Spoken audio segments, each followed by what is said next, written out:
para você que está acompanhando e juntando as peças do quebra-cabeça que nós estamos passando para você a cada encontro, deve estar se perguntando quais são os sons dos chakras, doutora Jane Liu.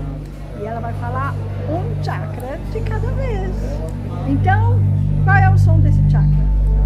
Olha, lilás, azul, azul leve, tá?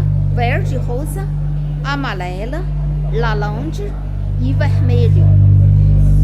Quando você cantar, tá bom? Ela tocar tudo vai dar dela, quando muito alto, ela é chakra básica.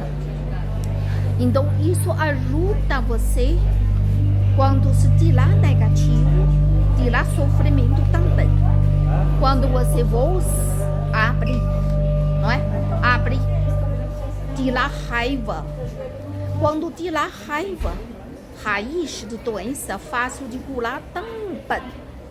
Não quer dizer não precisa médico, claro, tudo, eu sou médica, precisa. Então, por exemplo, dentro de banheiro, né? O que você quer cantar, vai sentir o que você momento quer cantar. Por exemplo, lá, lá, lá,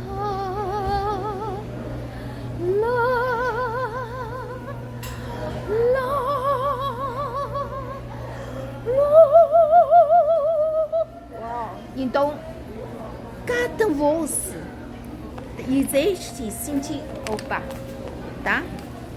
Existe significado de chakra dentro de você. Tudo isso, tá? Vamos treinar juntos. Então, como consegue viver verdadeira qualidade de vida? Consegue longa vida quando todo mundo um dia, né? Fica a idade, viver agora no momento, gosta você de idade de você. Seja jovem, seja velha, nunca velha. Tá? Mesmo 70, mais força que 17. É muito poderosa. Então não existe de números, mas não existe idade. Se você quer assim, então vamos e vamos, continuando.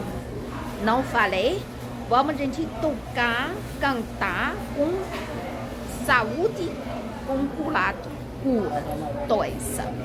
Não é aí pele, não sou pele, não sou lá lá lá e lá lá lá.